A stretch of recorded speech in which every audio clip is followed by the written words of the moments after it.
विचार केला आपलाच एक नेत्र महादेवांना अर्पण करूया. जसे ते कृती करणार तेवढ्यात महादेव प्रत्यक्ष समोर प्रकट झाले. त्यांना आनंद झाला आणि त्यांनी फलस्वरूप त्यांना चक्र, श्रीहरींचं जे आपण चक्र आहे ते त्यांना एक वरदान म्हणून त्यांना दिलं. ही अशी कथा आढळते. जर का महादेव श्रीहरींवरती कृपा करू शकतात तर मग आपल्यावर का नाही करणार, हे लक्षात घ्या. हे सगळं तुम्ही करू शकता. म्हणजे तुमच्याकडे जे आहे, नसेल तरी हरकत नाही आहे. असल्यास धतुरा अर्पण करा. त्याच्यानंतर भांगेची पानं असतात ती तुम्ही अर्पण करा.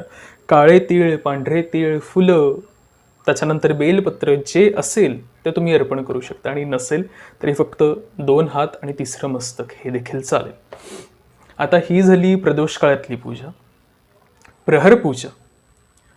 प्रहर पूजेमध्ये तुम्हाला नक्की काय करायचं?